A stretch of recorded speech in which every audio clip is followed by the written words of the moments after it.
perasaannya sih yakin lah sama Allah. Masa nggak yakin sih gitu? Masa sih nggak percaya sama Allah?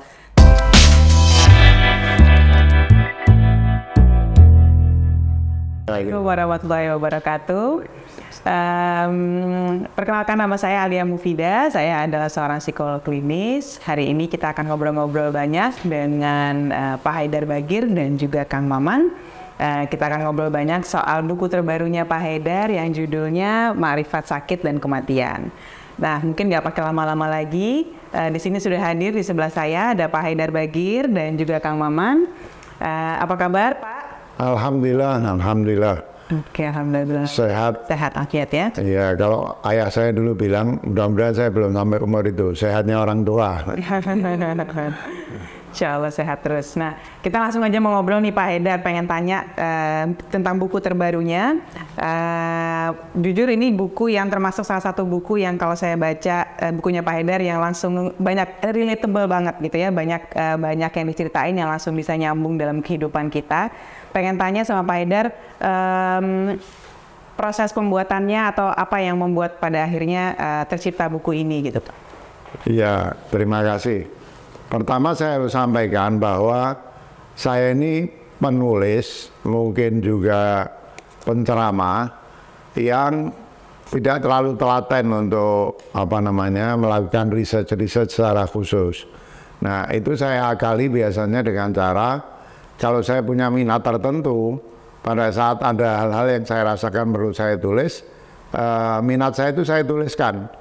Kadang di masa tertentu saya menulis 3 artikel, kemudian setelah sekian bulan saya menulis lagi beberapa artikel terkait dengan topik yang sama, sehingga pada saatnya semua artikel itu bisa saya kumpulkan dan bisa menjadi buku yang solid berdasarkan minat, bukan berdasarkan kronologi penulisan ya. Kalau penulis yang serius, sarjana yang serius biasanya dia punya satu topik, dia fokus riset tentang itu. Saya tidak setelaten itu. Saya lupa ini buku saya ke-24 atau keberapa yang berdasar riset dan saya tulis secara khusus, terfokus itu hanya sebagian kecil. Sebagian besar itu berdasar minat. Nah, kenapa saya berikan background itu?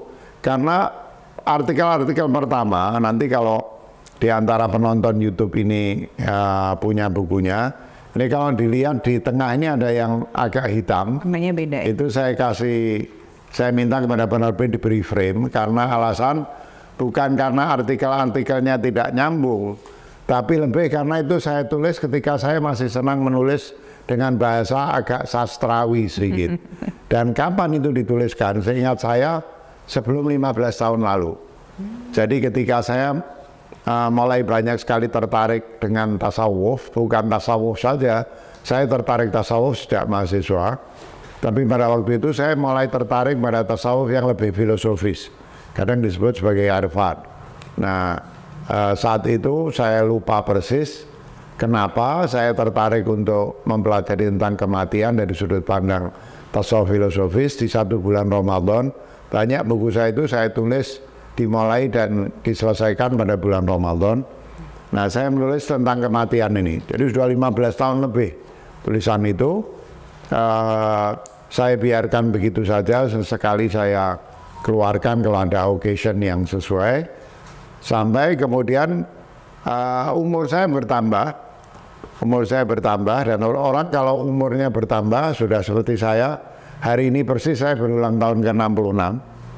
Itu tentu bau-bau kematian makin dekat ya. Ya mudah-mudahan kalau memang umur panjang bagi saya bisa bermanfaat bagi orang banyak ya saya berdoa mudah-mudahan saya diberi umur panjang. Kalau tidak ya mungkin makin cepat makin baik. Nah, jadi karena itu saya mulai menulis. Kemudian terjadilah pandemi. Ketika terjadi pandemi, pada saat itu betul-betul topik tentang sakit itu menghantui semua orang di seluruh dunia. Maka saya membuat beberapa ceramah tentang sakit, hakikat sakit, hikmah sakit, meaning sakit itu apa, menjadi sebuah buku kecil.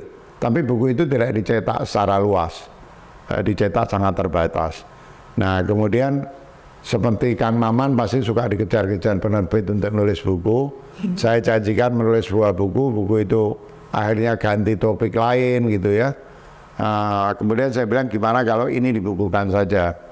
Nah, dengan strategi saya biasanya saya mengejar sebuah minat, saya menulis meskipun waktunya tidak berdekatan, itu menjadi mudah. Seluruh tulisan saya yang terkait dengan sakit dan kematian, penderitaan, terutama meaningnya ya, itu saya kumpulkan.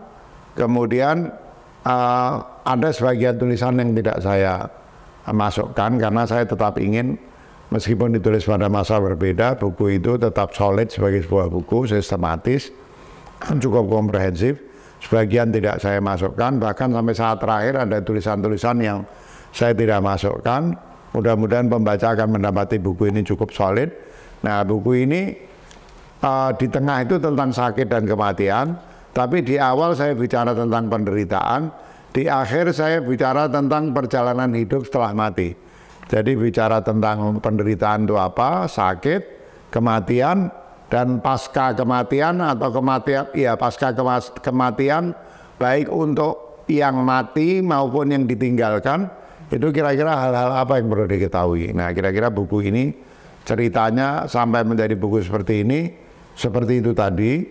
Dan tentu saya harus berterima kasih kepada penerbit yang membantu saya untuk merapikan semuanya sehingga buku ini alhamdulillah bisa terbit. Mudah-mudahan bermanfaat bagi yang membaca. Biasanya ini dialog dengan diri saya, Kang Maman. Tulisan-tulisan saya itu biasanya dialog dengan diri saya. Apa yang datang kepada saya setiap hari itu saya anggap sebagai pesan, ya. Kemudian saya pikirkan, saya tuliskan. Tentu terima kasih kepada selain penerbit juga Dr. Fauzi Yahya yang tidak bisa bergabung karena beliau di Bandung.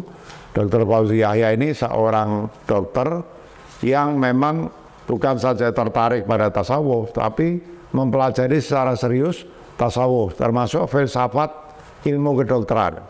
Dan beliau kebetulan juga dokter saya, seorang dokter jantung terkemuka yang biasa bicara di berbagai forum internasional, seorang ahli intervensionis yang sudah dikenal memiliki rintisan-rintisan di bidang intervensi jantung.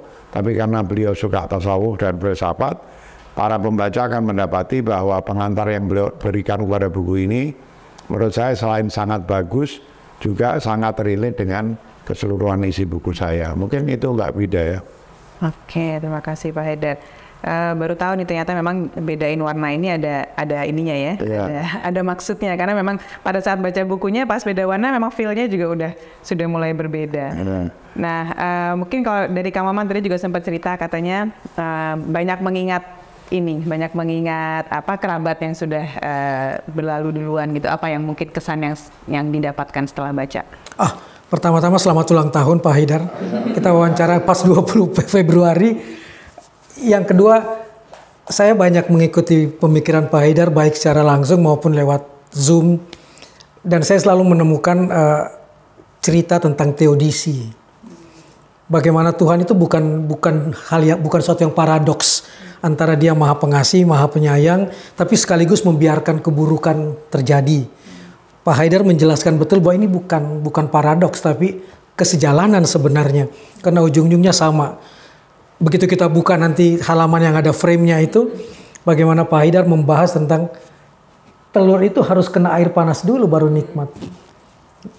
Kopi itu baru nikmat setelah kena air panas wanginya keluar gitu kan. Disitulah kita ketemu teodisinya. Nah, ketika membaca ini yang terbayang langsung sosok ibu saya yang wafat 20 Juli 2020 di tengah suasana pandemi walaupun bukan karena COVID. Saya merasa Tuhan tidak adil nih. Ibu saya masih sangat muda, cuma beda 15 tahun dengan saya. Dan dia adalah sahabat saya kemana-mana. Sehingga waktu SMA dulu pun di Sumedang itu, kalau malam kan gak boleh keluar pelajar. Tiba-tiba saya diadili besoknya karena dilihat saya sedang membonceng perempuan yang dibilang pacar saya. Padahal itu ibu saya misalnya. Sehingga saya harus menghadirkan ibu. Dan itu jadi sahabat saya terus karena ibu saya sudah ditinggal cukup lama sama bapak kan, ketika dia masih berumur 30 bapak wafat dan meninggalkan 5 orang anak. Nah, ketika dia meninggal saya seperti menggugat Tuhan. Itu yang terbayang. Tapi begitu saya datang ke rumah ibu dan membuka lemarinya ibu, tidak ada satupun pakaian ibu yang tersisa. Ternyata dia sudah membagi ke banyak orang dan mengatakan, kalau saya pergi dan baju ini masih ada, saya disuruh mempertanggungjawabkannya nanti. Sehingga dia bagi kepada semua orang, seolah-olah dia sudah seperti siap untuk pergi. Dan ada kalimat yang dia kirim di WA saya, dia cuma bilang begini, kalaupun suatu saat saya meninggal, mandikan saya ya. Dan jangan pernah takut. Jangan pernah merasa busuk ibumu, jangan pernah membayangkan akan keluar kotoran dari tubuh ibumu. Insya Allah ibu nggak akan keluar kotoran. Dia seperti bisa membayangkan suasana itu, dan ketika hari wafatnya betul-betul dalam keadaan bersih dan tidur antara sholat maghrib dan isya, dan setelah mengumpulkan semua anak cucu, dan di video itu masih tersenyum, tertawa dan lain sebagainya. Sehingga kemudian saya berbalik, kenapa saya mesti menggugat Tuhan ya, sementara ibu saya pergi dengan begitu bahagianya, dengan begitu tenangnya, dengan begitu ikhlasnya. Lalu kemudian teringat lagi tentang teodisinya Pak Haidar, bahwa saya boleh menggugat di titik itu, tapi sebenarnya Tuhan memberikan sesuatu yang sangat hebat buat ibu saya dan buat kami sebenarnya. Dan alhamdulillah ibu saya tidak meninggalkan utang sedikit pun, bahkan meninggalkan rumahnya yang dia cuma ngasih pesan, jangan berantem soal rumah ya, jual saja bagi berlima. Itu aja wasiat yang dia munculkan. Kenapa saya mesti memarahi Tuhan ya? Kenapa saya mesti memaki penderitaan ya? Sementara ibu saya tidak. Kalaupun saya merasa berutang, karena 3 hari sebelum ibu saya wafat, dia cuma bilang, madu hitam dari Banten yang biasa kamu kirim, sudah habis nak.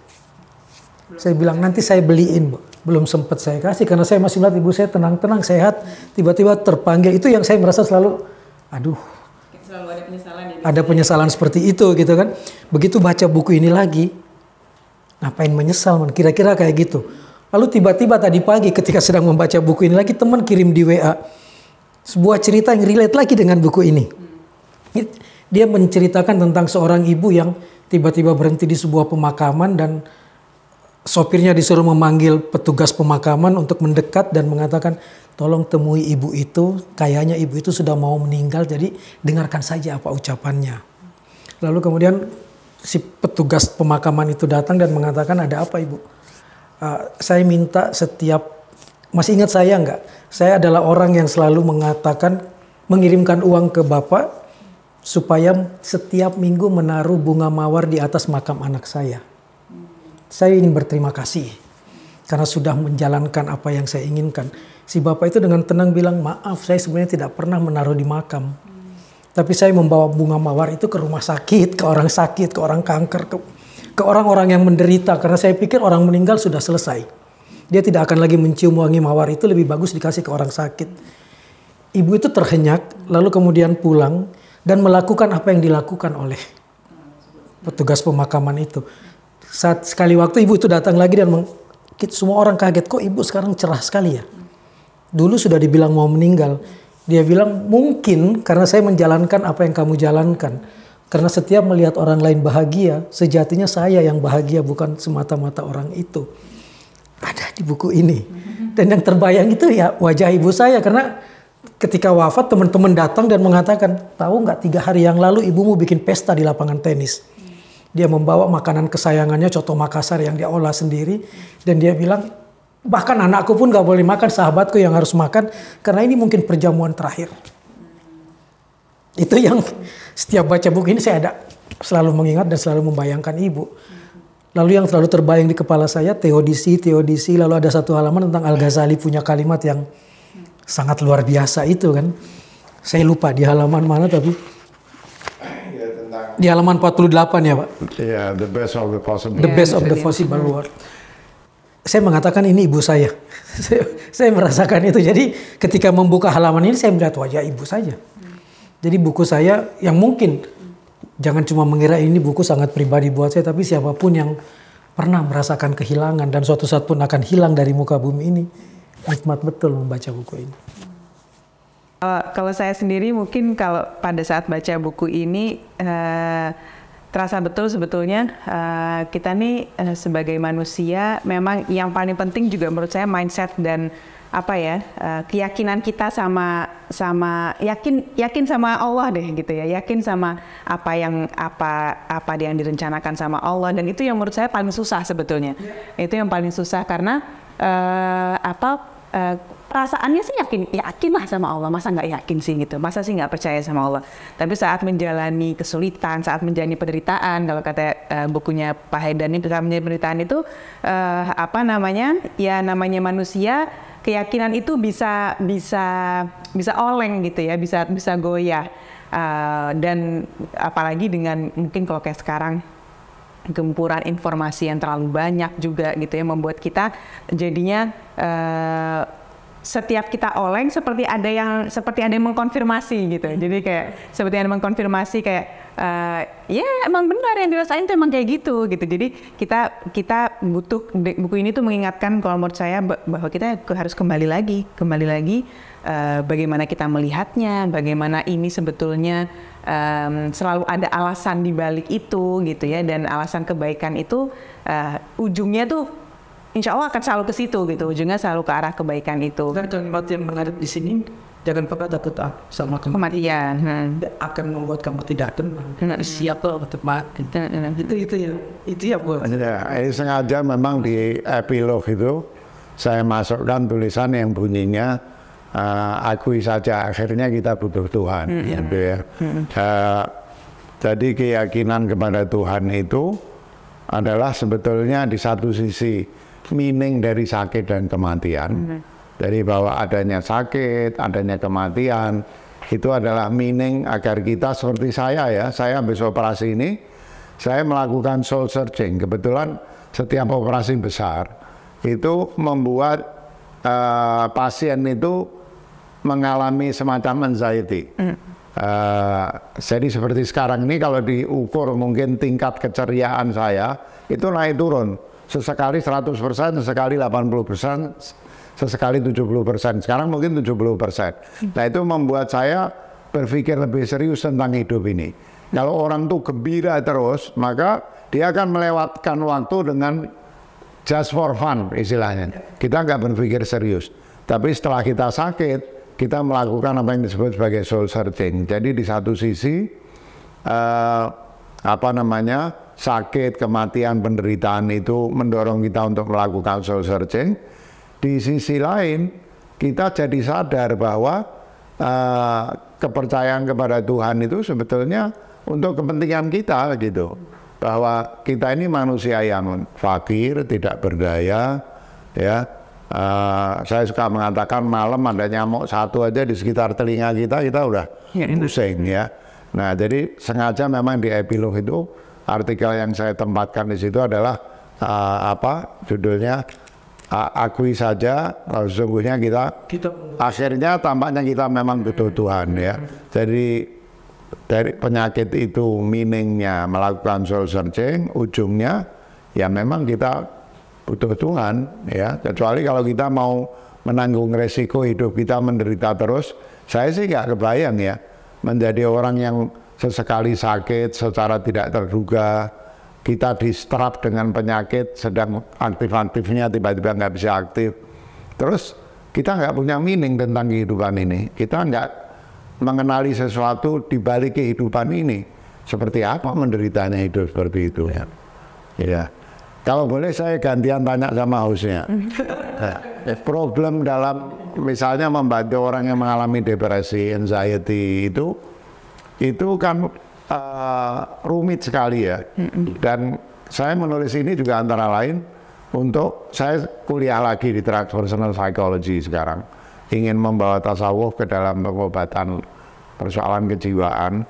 Nah, apakah dirasakan bahwa dalam kemajuan yang luar biasa dan manfaat besar ilmu psikologi modern itu, bahwa itu tidak selalu cukup gitu, bahwa diperlukan juga misalnya meaning yang lebih tinggi yang bersifat bukan semata-mata psikologis atau behavioral, tapi juga meaning yang bersifat spiritual gitu. Bagaimana dalam pengalaman itu sehari-hari sebagai psikolog? Yang jelas memang mengatasi mengatasi masalah yang kalau sudah masuk ke area klinis ya, maksudnya tadi depresi atau anxiety yang sudah jadi gangguan, itu bukan suatu hal yang gampang, itu betul banget, bukan suatu hal yang gampang karena kadang-kadang itu sudah jadi kan kalau misalnya kayak kita tahu di ilmu psikologi modern ada cognitive behavioral therapy misalnya, itu yang paling umum dipakai, walaupun sekarang sudah lebih banyak lagi macam-macam terapi. Menyentuh ke titik di mana ada sesuatu yang butuh dibenahi di kognitifnya sehingga bisa mempengaruhi anxiety-nya dan segala macam, itu tuh susah gitu ya, menyentuh ke situ susah. Jadi seringkali memang yang dibutuhkan kadang-kadang kehadirannya psikolog atau ahlinya itu mainly cuman sebagai membantu mengklarifikasi, membantu membenarkan jika ada sesat pikir yang orang tersebut alami gitu ya, sampai di titik di mana orang tersebut bisa ketemu sendiri sumber problemnya, sampai di titik di mana dia bisa mencoba melihat dari sudut pandang yang berbeda gitu. Jadi fungsinya sebetulnya kalau saya lihat sebetulnya fungsi kita di situ adalah mengurai benang kusutnya aja gitu, mencoba membantu mengurai benang kusutnya sehingga nanti ujung-ujungnya mereka sendiri yang akan akhirnya menemukan awalnya di mana, akhirnya di mana kalau udah benang kusutnya mulai terurai gitu. Dan itu ya baliknya lagi memang butuh ke dirinya sendiri, melihat ke dirinya sendiri. Tadi kalau kayak Pak Haidar bilang soul searching itu, ya itu yang dilakukan seharusnya itu sih sebetulnya. Seharusnya itu, tapi ya kita berfungsi untuk membantu dia sampai di titik mau mencari lebih ke dalam apa yang kira-kira bisa membuat karena gini, kadang-kadang memang ada kasus-kasus di mana anxiety-nya itu memang kita tahu ada sumbernya gitu. Ada yang memang kelihatannya seperti nggak ada sehingga dia mengada-adakan masalah gitu ya.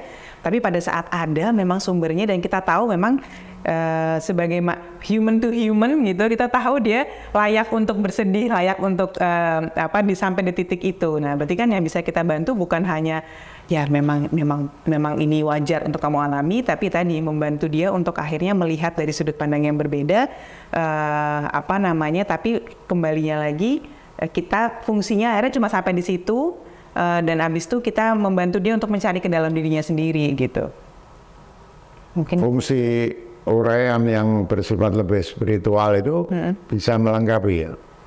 Seharusnya sih iya ya, malah jangan-jangan kalau menurut saya mungkin jangan-jangan itu kunciannya karena ada hal-hal yang kita nggak bisa kontrol sama sekali gitu kan. Kalau misalnya kita kembalinya ke situ, kita akan lebih mudah untuk menerima sebetulnya, lebih mudah untuk accept gitu. Itu di halaman ini yang mengutip ucapan Laila kepada Kais ya. Oh ya. Di situ masuk unsur spiritual.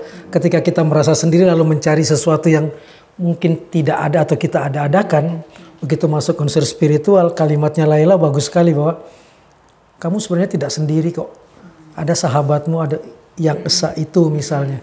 Kalau kita tidak punya yang esa itu, tidak menganggap Tuhan itu kita butuhkan, kita betul-betul akan sendiri dan akhirnya mencari dan mengada-ada kan. Padahal mungkin nggak ada masalah itu, tapi kita sendiri yang kemudian. Saya jadi ingat itu, lupa nggak saya masukin nanti di cetakan kedua. Itu kisah Yusuf Zulaikha. Kisah Yusuf Zulaikha itu ditulis oleh Jami. Cerita itu ditulis berdasar uraian kitab suci dan sejarah. Jami seorang sufi besar, penerusnya Ibn Arabi, itu menulis buku judulnya Yusuf dan Zulaikha. Diceritakan kan Zulaikha itu jatuh cinta betul kepada Yusuf, tapi cintanya tidak terbalas. Kemudian sudah mereka berpisah. Suatu kali Yusuf sudah menjadi Perdana Menteri di kerajaan Mesir itu. Kemudian dia naik kuda yang gagah, pakaian yang rapi, orangnya tampan. Di tengah jalan dia dapati Zulaikha seperti tunawisma itu. Jadi nggak punya apa-apa, wajahnya yang cantik itu, Zulaikha terkenal cantik juga, itu kusut masai pakaiannya segala macam. Nabi Yusuf jatuh iba, kemudian bilang sama Zulaikha, kalau kamu mau, aku akan mengawinimu. Kata Zulekha, oh saya sekarang sudah dapat yang saya cari, yaitu Allah. Sudah tidak butuh lagi bahkan kepada Nabi Yusuf. Silakan peran sebagai host dikembalikan.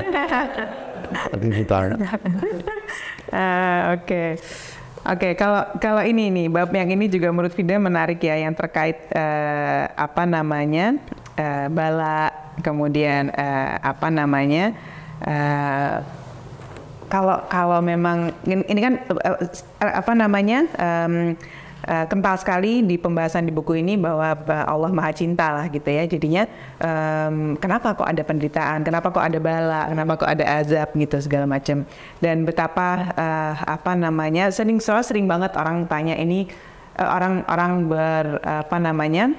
mengambil kesimpulan ya, ini terjadi karena dosa masa lalu saya misalnya, atau karena saya nggak ini sih, jadi dia mengambil kesimpulan itu. Dan dijelaskan di sini sama Pak Haidar bahwa ya tadi kan namanya bala, azab segala macam itu ternyata ya memang semuanya kita bisa lihat sebetulnya mungkin nggak terlalu penting kita mengambil istilah itu apa gitu ya, tapi yang lebih penting adalah kita bisa mengambil hikmah dari apa yang kita hadapi itu gitu. Dan bahwa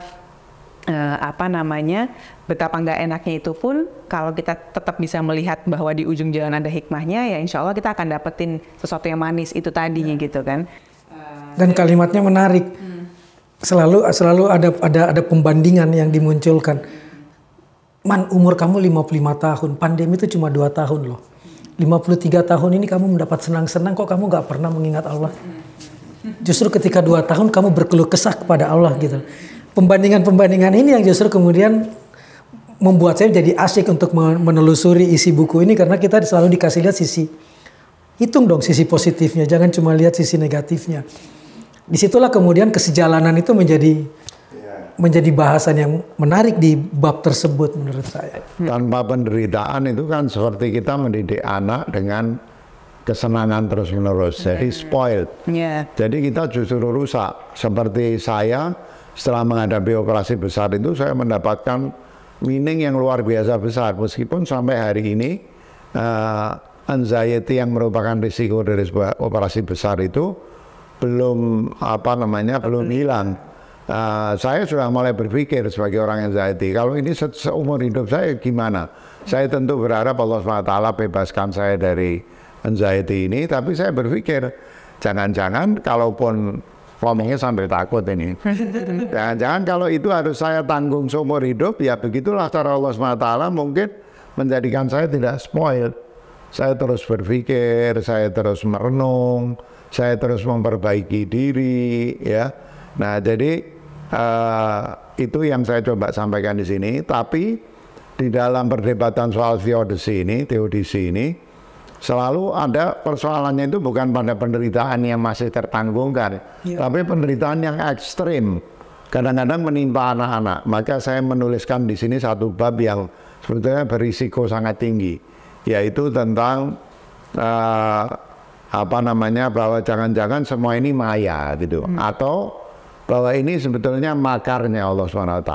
Makar itu artinya plotnya Allah SWT yang jangan-jangan tidak real. Saya selalu mengutip cerita tentang tukang pijat istri saya yang suatu malam pulang dari memenuhi panggilan pijat. Dia seorang ibu-ibu bersama anaknya jalan di kompleks perumahan kita, hujan deras, gorong-gorong itu rupanya ada satu yang berlubang. Kemungkinan anaknya jatuh ke situ, kemudian ibunya mengejar, esok paginya ketemu di Fatmawati, sudah meninggal dua-duanya. Itu kan kita terus membayangkan apa yang terjadi di dalam gorong-gorong itu. Saya kadang-kadang mikir, Allah ini bisa jadi sedang bermain-main dengan kita, tapi bermain-main sebagai bagian dari pendidikan. Jangan-jangan setiap orang itu punya dunianya sendiri. Mbak Fida, Kang Maman, ini ada di depan saya, di dunia saya. Secara objektif tidak ada mungkin. Jadi sebetulnya Allah membuat pelakon bagi setiap orang, antara lain dikasihlah kisah sedih seperti itu yang membuat kita menjadi punya empati pada orang, ya. Mungkin ini terlalu rumit kalau saya sampaikan di acara yang pendek ini. Tapi bagi yang nanti sempat membaca buku ini, ada satu bab khusus saya mencoba menjawab bagaimana menjelaskan tentang penderitaan ekstrim. Seberapapun Allah SWT itu mau mendidik kita, apapun dengan penderitaan yang begitu ekstrim itu saya tulis. Bahkan saya bicara sedikit tentang kemungkinan dari sudut pandang fisika kuantum, bagaimana penderitaan seperti ini bisa dijelaskan gitu. Ya itu kan terusannya yang Pak Haidar bilang kayak kita menikmati. Jadi gini, apakah jadinya kita harus menderita dulu baru kita terus jadi boleh bahagia nggak sih gitu kan? Jadi boleh should we feel guilty kalau kita feel happy gitu ya? Maksudnya kayak padahal mungkin pertanyaannya bukan kayak gitu seharusnya gitu ya. Dan yang Imam Ali juga bilang bahwa walaupun Imam Ali bahagia menyambut kematiannya dan menolak tipu dayanya dunia lah gitu ya. Tapi bukan berarti kita nggak boleh berbahagia di dunia gitu ya. Dunia itu sesuatu yang baik. Betul. Dan itu iya banget dalam artian saat kita di dalam diri kita itu tekor akan happiness gitu ya, tekor akan hal-hal positif, kita juga akan sulit menyebarkan hal positif itu juga ke orang lain gitu kan. Apa yang mau dibagiin kalau kita nggak ada gitu istilahnya. Jadi dan the other way around juga, kalau ada sering kali kalau Fida lagi ketemu sama klien gitu, saat mereka kayak losing meaning juga ya, salah satu yang mungkin kita bisa kasih saran ke mereka adalah find that meaning dengan cara bisa meaningful sama orang lain, buat orang lain, karena jangan di situ tuh kuncinya supaya dia jadinya bisa nyetok lagi gitu, nyetok hal-hal positif lagi supaya dia bisa nyebar lagi, bisa muter lagi gitu rodanya. Karena tanpa itu kejadian di tahun 2020 pada diri saya ketika ada dua orang kan yang selalu bangga dengan karya saya. Kalau saya nerbitin buku dia seperti berlonjak-lonjak girang, lihat saya di televisi pasti telepon, saya lihat kamu di televisi, ibu mertua dan ibu saya. Tapi 12 Mei 2020 ibu mertua pergi, 12 Juli 2020 ibu kandung pergi, bukan 20, beda 2 bulan. Di tengah-tengahnya saya mendapat cucu dengan prematur yang perjuangan untuk hidupnya berat betul untuk kemudian keluar dari inkubator. Alhamdulillah, dan susah dipegang karena berputar terus, sangat lincah. Nah ketika dua-duanya ini meninggal, saya bilang sama istri saya berhenti nulis. Nggak ada lagi yang memuji saya secara langsung. 1 bulan kemudian saya merasa, loh kok kamu kehilangan bahagiamu? Kenapa kamu nggak ingin tetap membuat 2 orang ini bahagia di alamnya? Itu 8 buku langsung terbit. Justru 8 buku itu langsung terbit. Dan lalu saya ingat kemudian ibu saya bilang gini, nanti kalau kamu ke kampung, ke Sumedang, jangan terpisah-pisah dong. Insya Allah kamu akan dapat mobil besar untuk bisa membawa seluruh anak cucumu. Ibu saya meninggal, saya belum dapat. Tapi dari 8 buku inilah saya dapat mobil itu. Itu misalnya. Jadi seharusnya jangan kemudian merasa kehilangan kebahagiaan. Ayo lihat dong kebahagiaan-kebahagiaan yang pernah dia beri supaya tetap ada di kamu dan kamu bisa sebarkan ke orang lain. Itu kan ada di bab 3 atau 4 diceritakan tentang itu ya, Pak. Yang seperti tadi kata Alia bahwa jangan mau kehilangan rasa bahagia itu, karena kalau nggak ada kamu bisa bagi apa lagi ke orang lain. Habis di pasaran, saya ada hal yang saya agak sedikit lupa untuk memasukkan terkait dengan apa yang disampaikan oleh Kang Maman barusan. Sebetulnya kalau di dalam kepercayaan agama kita, itu hubungan di sini sudah saya coba sampaikan bahwa hubungan kita dengan orang-orang yang meninggalkan kita itu, orang-orang yang kita cintai tidak putus. Tapi yang saya lupa sampaikan bahwa itu ada juga istilahnya tasarruf. Tasarruf itu orang yang sudah meninggal itu masih menjaga kita dan masih bisa berkomunikasi dengan kita. Saya sendiri misalnya cukup sering lewat mimpi berkomunikasi dengan ayah saya, dan sebagian di antaranya betul-betul lucid, sesuatu yang betul-betul terkait dengan kehidupan saya sehari-hari. Bahkan ayah saya seperti memberikan bimbingan, memberikan pembenaran, dan itu menurut sebagian ahli tafsir juga yang di surat Ar-Ra'd yang disebut mu'aqibat itu yang biasa ditafsirkan sebagai malaikat, itu sebetulnya arwah leluhur kita yang baik-baik, yang punya hubungan dekat dengan kita. Dia sebetulnya masih menjaga kita gitu. Jadi kita bisa tetap menimbulkan suatu situasi di mana kita merasa berhubungan dengan dia. Pada kenyataannya tasarruf itu artinya intervensi. Jadi yang sudah meninggal itu masih bisa memberikan efek kepada kehidupan kita. Dan saya yakin yang terjadi dengan Kang Maman sebetulnya bukan sebuah kebetulan, tapi memang intervensi dari ibunya Kang Maman, dari ibu mertua, ya. Meskipun intervensinya mungkin kita nggak lihat sebab akibatnya, tiba-tiba 8 buku terbit. Tiba-tiba kurang bayar pajak saya banyak sekali, Pak. Oh, iya. di 2020 orang tidak dapat apa-apa, toko buku tutup dan lain sebagainya. Saya dapat surat dari petugas pajak, Anda kurang bayar 65 juta. Kaget, ini dari mana hitungannya? Dan karena saya nggak pernah buka rekening, buka tabungan. Saya menganggap saya nggak punya kerjaan lain-lain. Ternyata pasif income pemberian dari ibu kandung dan ibu mertua di surga sana tetap mengalir lewat buku itu. Itu yang saya temukan ketika di buku ini Pak Haidar bilang ini sebagian juga ditulis di saat pandemi ya, Pak. Ya, betul. Nah, itu yang kemudian juga saya ungkapkan di buku saya tentang ibu, sebuah obituari cinta waktu tentang selama pandemi sebenarnya Tuhan sedang mengingatkan kita kok ada yang harus disyukuri dengan peristiwa ini misalnya. Dalam tanda kutip ya.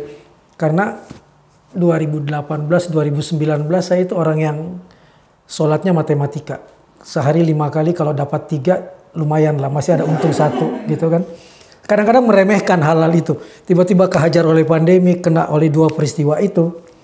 Itu seolah Tuhan ngingatin kembali untuk 5 kali sehari loh yang wajib, bukan 3 dan 2 gitu kan. Tambah dengan duha, tambah dengan tahajud. Dan yang selalu membangunkan saya dan mengingatkan saya untuk duha dan tahajud itu ibu saya. Dan dia hadir. Dan saya pasti bangun di jam yang sama. Dan itu ibu yang muncul.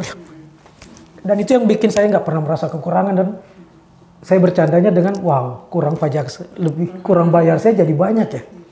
Padahal aktif income-nya nggak kelihatan. Justru pasif income-nya yang kelihatan, yang saya dapat. Menurut saya karena kedekatan dan koneksinya Kang Maman dengan orang tua saat mereka masih ada, berarti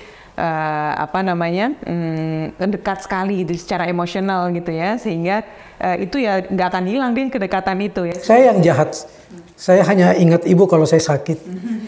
Kalau saya senang saya suka lupa, tapi ibu saya di kondisi apapun dia bisa tiba-tiba nelpon dengan mengatakan kamu lagi sakit ya nak. Saya nggak pernah lapor dan memang lagi sakit misalnya. Dan itu yang kadang-kadang saya sesali ketika ibu sudah pergi. Ternyata koneksi dia sangat kuat ke saya, sementara saya suka lupa di saat saya senang. Dan luar biasanya dia tidak pernah keluar ada kalimat. Satu-satunya kalimat yang pernah muncul di ibu saya dan dia kemudian bilang, bukan kamu ya nak. Ketika saya bilang ada yang paling menyakitkan ibu dan lebih berat dibanding ketika melahirkan. Ibu saya sambil tertawa dia langsung bilang, ini tapi bukan kamu. Ada. Ketika dibentak oleh anak yang saya lahirkan. Walaupun dia bilang bukan saya, tapi itu memukul saya.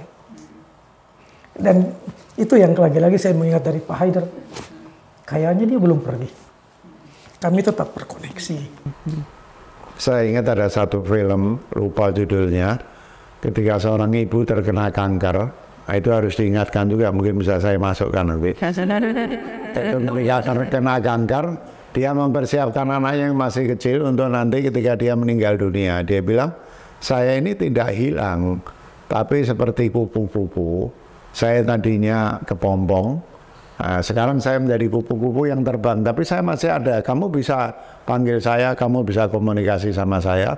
Dan itu dibenarkan oleh kitab suci, oleh agama kita, itu yang disebut sebagai tasarruf. Saya bahas sedikit, orang-orang yang meninggalkan kita itu kan ada di alam barzah. Alam barzah itu tidak terputus dari alam fisik.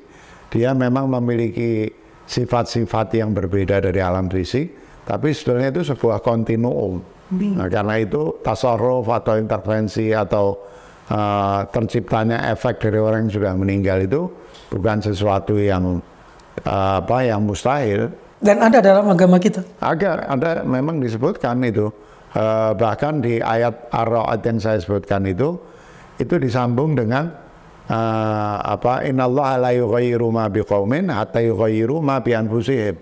Jadi selama kita masih terus memelihara hubungan kita dengan leluhur atau orang tua, orang-orang yang kita cintai yang masih baik, Allah SWT tidak akan memutus, kematian tidak akan memutus hubungan kita dengan orang-orang yang sudah meninggalkan kita itu. Ini buku kapan sih terbitnya? Sebentar lagi terbit ya. 4 hari lagi. Saya merasa banyak orang butuh untuk membaca buku ini. Sangat banyak yang harusnya bisa kita lihat, karena kadang-kadang yang paling menakutkan itu kan ada rasa takut tentang kematian itu sendiri kan. Lalu buku ini mengajak kita untuk ringan saja menghadapi ini. Toh tidak berarti selesai. Ya. Apresiasi kehidupan dunia, manfaatkan itu untuk sebanyak-banyaknya kita melakukan amal-amal yang baik, tapi kematian itu sebetulnya bukan akhir segalanya gitu. Ya.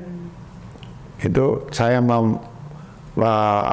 mengutip Imam Ali tadi seperti yang dikatakan oleh Mbak Vida, itu adalah karena itu unik. Imam Ali itu perang iya, jadi petani iya, kerjanya ngurusin orang, padahal dia ya terlalu menikmati kehidupan di dunia ini. Dia bilang, udah kamu pergi sana, kamu pikir kamu bisa nipu saya, tipu orang lain aja, kamu sudah saya talak 3. Tapi dia bekerja keras untuk menjadikan kehidupan di dunianya ini memberikan manfaat sebesar-besarnya bagi orang, dan dia mengatakan dunia ini baik, kamu mau amal saleh di mana kalau tidak di dunia ini.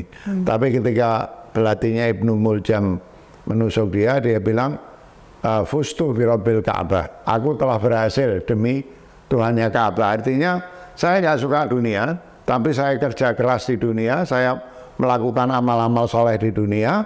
Nah, setelah semua saya lakukan, sekarang ada orang yang mengantar saya untuk lebih dekat sama Tuhan, yaitu Ibnu Muljam itu.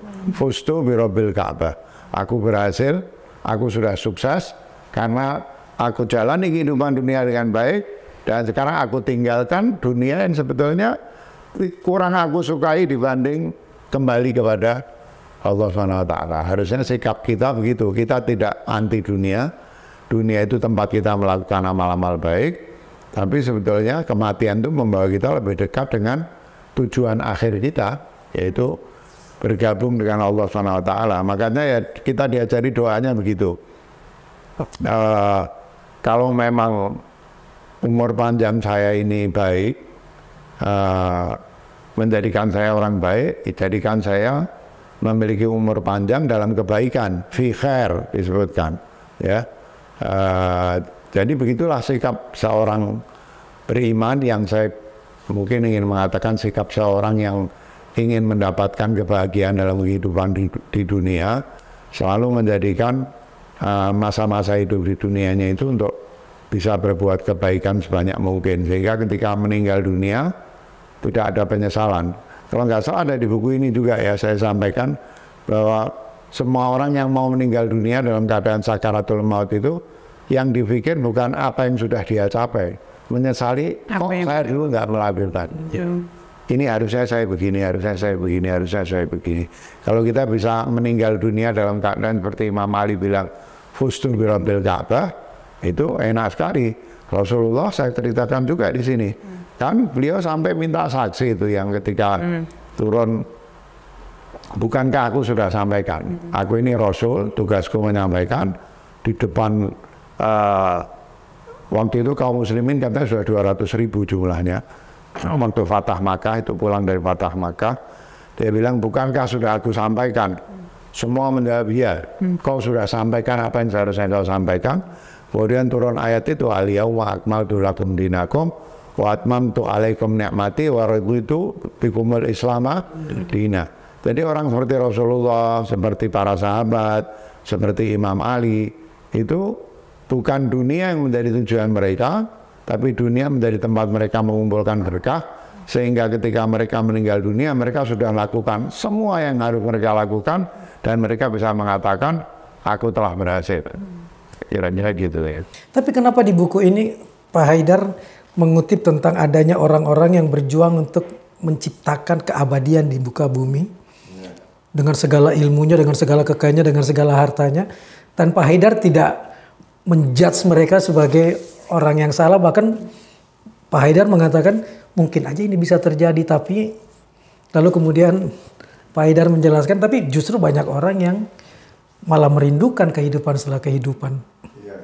Ya sebetulnya kan selama kita ini memakmurkan kehidupan dunia kita, tapi tidak pernah kita lepaskan dari tujuan akhirnya, itu Rasulullah kan mengatakan kehidupan dunia itu ladang bagi kehidupan akhirat. Kemudian dalam Al-Quran dikatakan wabtaghi fima atakallahu daral akhirah wa la tansa nasibaka minad dunya. Ini Al-Quran. Wabtaghi fima atakallahu daral akhirah. Pergunakan apa yang Allah berikan dalam bentuk kemakmuran di dunia ini untuk mencari kebahagiaan di akhirat. Sama Allah ditambah lagi wala tansa nasibaka minad dunya, dan jangan lupakan bagianmu dari kehidupan dunia. Jadi Allah ingin mengatakan seperti yang dikatakan oleh Mbak Vida tadi misalnya, kita ya harus bahagia dulu sebelum bisa berbagi sama orang. Saya selalu merasakan dorongan saya untuk berbuat baik sama orang itu ketika saya merasakan kebahagiaan. Kalau sudah sedih, ya malas ngapa-ngapain gitu kan ya. Jadi Allah SWT mengatakan, bukan nggak boleh kamu itu mendapatkan kebahagiaan dalam kehidupan dunia, meskipun berbahagianya pun kita mesti memberikan makna yang betul tentang bahagia hidup di dunia itu apa. Nikmati bagianmu, tapi jadikan itu bahan bekal untuk kamu mendapatkan kebahagiaan di akhirat. Caranya gimana? Ya berbagi kebahagiaan itu. Kira-kira kan begitu. Mungkin nih Pak sekalian mau nanya kali ya, kalau ada lagi yang pembahasan terkait doa. Iya. Kan kita bahas terkait sunatullah. Pak Haidar bilang kalau jadi sebetulnya kita benar nggak doa itu bisa kalau orang tua ini kan bilang pokoknya doa aja gitu ya, pokoknya berdoa yang banyak supaya kalau sudah ada takdirnya tuh katanya doa tuh bisa belokin takdir gitu. Nah. Saya banyak berteori, Kang Maman banyak mengalami dan bisa bercerita. Tapi ringkasnya itu begini, itu ada, kalau dalam Islam itu ada qadha, ada qadar. Nah qadha itu tetap, qadar itu bisa berubah. Jadi kalau saya membayangkannya begini, Allah SWT punya ilmu bahwa ujungnya segala sesuatu itu apa? Ya Allah tahu. Tapi ujung itu bisa dicapai lewat berbagai jalur. Lewat berbagai jalur. Misalnya gini, kita ujungnya mati, tapi bisa mati karena sakit berat, bisa mati dalam keadaan mungkin dalam keadaan afiat gitu ya. Sakit sebentar, meninggal gitu ya. Nah yang qadha ini tidak bisa berubah. Tapi qadar itu rincian dari qadha. Qadha itu adalah sesuatu yang global, qadar itu rincian. Nah ini bisa diubah. Nah hukum itu ada dua, hukum Allah itu ada dua. Satu sunnatullah di alamul khalq namanya, di alam kehidupan ini yang bersifat fisik. Alamul khalq itu alam fisik. Ada hukum Tuhan di alamul amr. Itu orang suka menafsirkan secara tidak, mungkin saya nggak mau mengatakan salah, tapi ada tafsir yang sebetulnya lebih tepat. Ketika Allah mengatakan orang bertanya kepadamu wahai Nabi tentang roh, terus Allah bilang mengajarkan kepada Muhammad quli ruhu min amri rabbi. Itu suka diterjemahkan, katakan sesungguhnya roh itu urusan Tuhanmu. Kamu gak usah mikir. Padahal di ayat selanjutnya dikatakan dan kamu tidak diberi pengetahuan tentang roh itu kecuali sedikit. Kamu diberi pengetahuan tentang itu. Harusnya quli ruhu min amri rabbi, itu artinya katakan bahwa roh itu berada, alam roh itu berada dalam arahan Tuhanmu. Jadi ada hukum alam di alam fisik, ada hukum alam di alam rohani. Sesuatu itu terjadi sebagai kombinasi dari keduanya. Kalau kita nggak mau berdoa, hukum yang di alam atas ini nggak bekerja. Tapi kalau kita berdoa, dia akan berinteraksi. Sesuatu yang harusnya menurut hukum alam fisik menghasilkan A, ketika diintervensi oleh hukum alam rohani ini bisa menghasilkan B. Itulah kira-kira ringkasnya fungsi doa itu. Kang Maman pasti sudah punya banyak. Lalu teringat masa kecil. Saya kan lahir di daerah Selam, daerah kumuh di Makassar itu kan. Di kampung itu yang punya televisi 4-5 orang tahun 70-an itu. Jadi kami itu kalau sore, karena waktu itu televisi masih sore hitam putih, kami itu antri di depan rumah orang-orang yang kita anggap kaya itu panjang berjajar, mau hujan mau apa. Yang kadang-kadang saya nangis pas di depan saya udah penuh, jadi saya nggak bisa berdiri bersama adik saya. Sehingga pada satu titik saya divonis tipes. Tipes tahun 70-an itu adalah vonis mati kan. Kita tangan diikat, nggak boleh bergerak, makan nasi bubur pun disaring.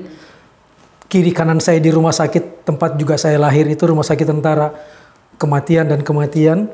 Tiba-tiba nenek saya kasihan lihat saya makan bubur saring terus. Bubur saring iya, tapi dia kasih ikan cakalang, ikan tongkol yang pedas, kesukaan saya. Dia haluskan juga, dia masukkan. Lalu kemudian saya divonis meninggal. Surat meninggalnya saya sudah dibikin dan semuanya nangis kan di situ. Tapi kenyataannya saya masih hidup. Saya masih mendengar cerita ibu bapak saya di situ dan saya mengingat betul nenek saya menangis merasa bersalah. Bapak saya cuma bilang gini, kalau kamu dikasih kesempatan hidup, saya belikan televisi. Saya terbangun loh. Dari tidur panjang itu saya terbangun. Tidak sadar dan udah dianggap meninggal, udah keluar kok surat kematiannya. 3 bulan kemudian ya saya pulang dalam keadaan lumpuh lagi karena nggak boleh bergerak kan, jadi digendong untuk sampai ke rumah. Begitu pintu pagar dibuka, itu televisi merek Philips yang bisa dibuka tutup ada di depan rumah. Sesuatu yang ternyata dibeli kreditan belasan tahun baru lunas oleh bapak gitu kan. Dan bapak cuma bilang, kamu orang miskin tapi ada televisi sekarang dan bapak doakan kamu nanti masuk di televisi itu. Bapak saya udah meninggal, tapi saya hidup dan dikenal orang justru karena acara-acara saya di televisi. Dan saya baru ingat karena Pak Haidar cerita ini. Mungkin dulu saya memang anak Islam. Dalam takdirnya adalah anak di daerah kumuh. Tapi karena doa bapak saya, takdir saya berubah. Saya sekarang ada di dalam televisi itu. Bukan cuma jadi penonton. Saya nggak tahu apakah ini terkoneksi atau tidak ceritain. Tapi saya merasakan langsung apa yang disebut oleh bapak saya dalam doanya. Bahwa nanti kamu akan keluar dari tempat ini tidak cuma jadi penonton yang antri. Tapi kamu ada di dalamnya. Jadi semua bisa terjadi dalam kehendaknya Allah SWT yang kemudian berujung pada apa yang ada di Lauhul Mahfuz, sesuatu yang sudah menjadi qada. Tapi semua itu bisa terjadi dengan berbagai cara apapun. Karena kalau takdir itu hanya bisa melewati satu jalur saja, justru sifat muhit meliputinya Allah itu menjadi dibatasi gitu ya. Iya. Karena itu juga mungkinnya kita selalu diingatkan ya, jangan asal ngomong ya kepada anakmu, kepada cucumu. Karena itu bisa ucapan itu adalah doa. Terima kasih loh, saya tercerahkan hari ini. Tiba-tiba mengingat semua kebaikan. Sama Kang Maman. Ceritanya baik. Saya cuma bisa berteori, Kang Maman kemudian mengungkapkan berbagai pengalaman real yang menjadikan itu hidup gitu, tidak kering. Oke, alhamdulillah sudah banyak obrolan kita hari ini. Mungkin untuk sebagai penutup dari Kang Maman ada nggak penutup lah untuk mungkin siapa yang nanti insya Allah akan baca juga dan melihat video ini. Judulnya Marifat Sakit dan Kematian. Tapi justru dengan membaca ini kita berkelana di dalam kehidupan sebenarnya. Alam kehidupan hari dan justru alam kehidupan yang ada di belakang kita. Dan di penutupnya Pak Haidar mengajarkan kita bahwa akan ada alam kehidupan lain yang juga akan kita nikmati nantinya. Jadi jangan pernah takut akan kematian, tapi jangan pernah lupa bahwa kita suatu saat juga akan mati. Itu yang menarik dari buku ini. Oke, thank you. Terima kasih ya Kang Maman. Dari Pak Haidar ada penutup? Tidak ada, saya cuma menyampaikan terima kasih pertama kepada Kang Maman yang selalu bisa menghidupkan apa yang kita tulis sebetulnya lebih bersifat teoritis. Tadi saya sudah sampaikan di awal, saya ini nggak terlalu telaten menulis detail apalagi research. Nah, dialog ini saya kira membuat buku ini menjadi lebih hidup. Mudah-mudahan yang membaca, menonton juga YouTube dari acara ini dan mendapatkan manfaat yang jauh lebih besar lagi. Selalu saya menulis buku-buku sederhana, tapi mudah-mudahan karena semua saya tulis dari hati, sampai ke hati orang-orang yang membacanya juga. Terima kasih juga buat Mbak Frida. Sama, oke. Mungkin segitu aja. Kalau mungkin saya mau kesan saya juga sedikit tentang buku ini, dan saya rasa pentingnya untuk ini dibaca tuh salah satunya tadi ya, kalau tadi Kang Wawan bilang kita berkelana ke masa yang lalu, juga abis itu kita tahu bahwa nanti akan kehidupan setelah kematian, tapi kita juga belajar sekali. Ini juga butuh belajar banget soalnya untuk selalu mencari hikmah dari apa yang kita alami di kehidupan kita sekarang gitu.